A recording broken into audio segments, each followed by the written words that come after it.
El viento azotaba la llanura de Wyoming como una criatura con dientes.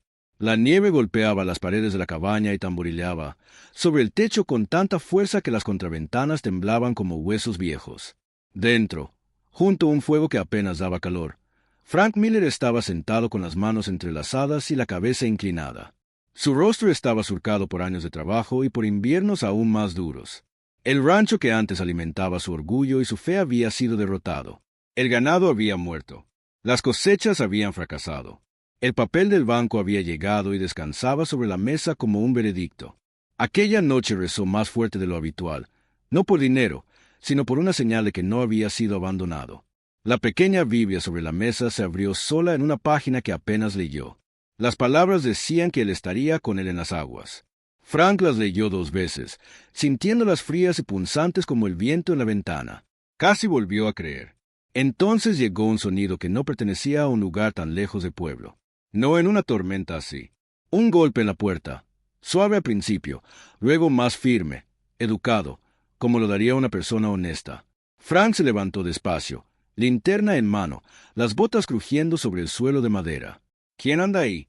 —preguntó. —Ope Abbott —respondió una voz de mujer, temblorosa por el frío pero firme—. Del servicio matrimonial de Boston. Soy su esposa, señor Miller. La palabra lo golpeó como una ráfaga de invierno. Había escrito aquella carta meses atrás, en un momento de soledad, orgullo herido y necesidad. Nunca creyó que alguien la leería. No había pagado la cuota. Y, aún así, allí estaba ella, pequeña frente al viento, con un chal oscuro sobre los hombros, escarcha en el bonete y un baúl de cuero a sus pies. Frank abrió la puerta y la nieve se coló en la cabaña.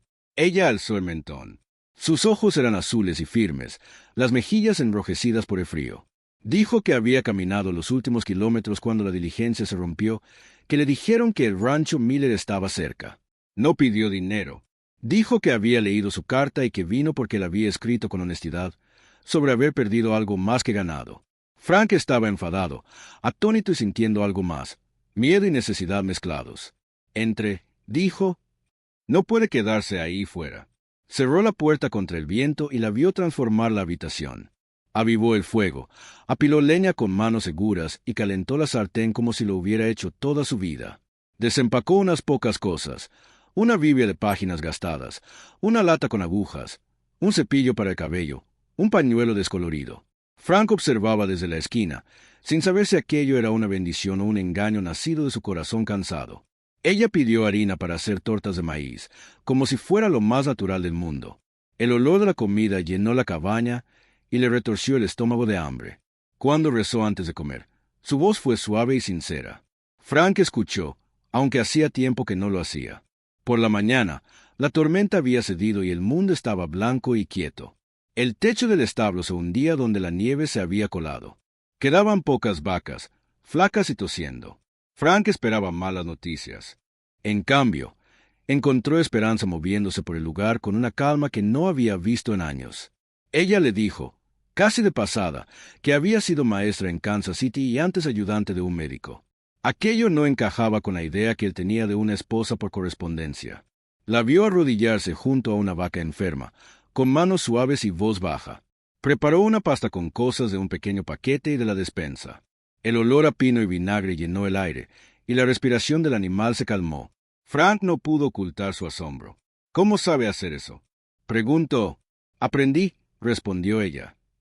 —Aprendí porque alguien me enseñó y porque la gente necesitaba ayuda. El primer día fueron al pueblo a registrar el matrimonio. La gente murmuraba. Una esposa por correo en plena tormenta. Algunos sonreían, otros fruncían el ceño.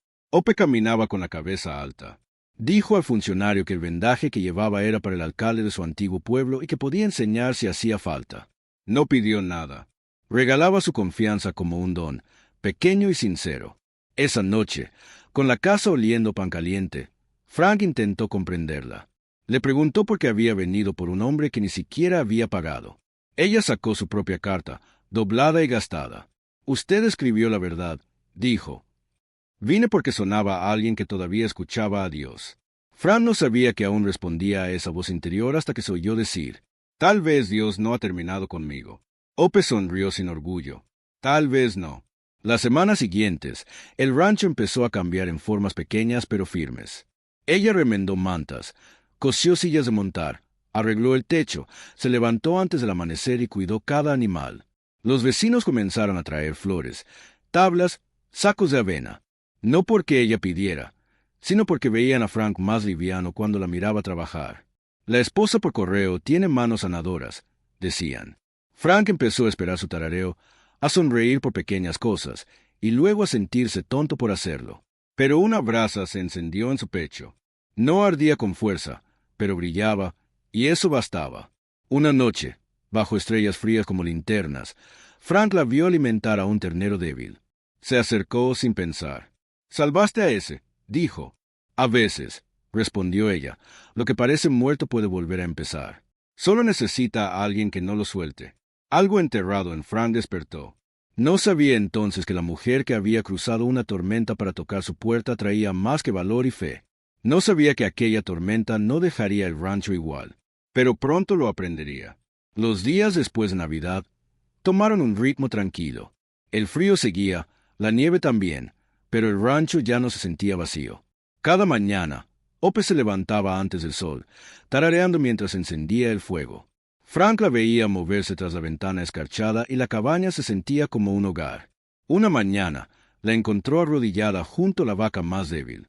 «Sabes más de lo que dices», comentó. «Sé lo que me enseñaron», respondió. «Y sé no rendirme ante una vida que aún lucha». El rancho cambió. El ganado se fortaleció. El aire olía limpio. Frank caminaba más ligero. Ope nunca se atribuyó el mérito. «La tierra se está sanando sola», decía. Pero Frank sabía la verdad. Un día fueron al pueblo otra vez. La gente murmuró. Frank se tensó, pero Ope le tocó el brazo. «Déjalos hablar. La gente habla cuando no entiende lo que Dios aún está construyendo». Esa noche, junto al fuego, Ope contó su historia. De un hombre que quiso forzarla a casarse, de cómo perdió todo por negarse. Frank apretó la madera que tenía en las manos. «Caminaste una tormenta para empezar de nuevo conmigo. Tu carta fue lo más honesto que alguien me escribió», dijo ella. «No estabas perdido, estabas herido».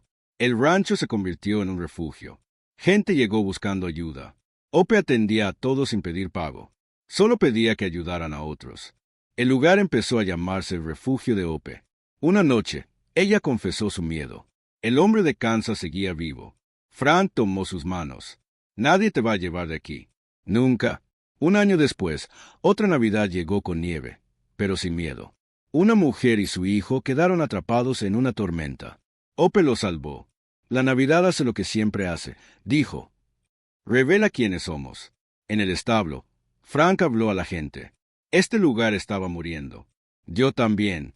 Entonces Dios envió a alguien a través de una tormenta. A veces, sus respuestas no llegan con trueno. A veces llegan con un golpe en la puerta. Bajo el cielo invernal, el refugio de Ope permanecía firme. Ya no era un lugar de pérdida, sino un hogar construido con fe, sanación, y un amor que caminó directo a través de la tormenta, y jamás miró atrás.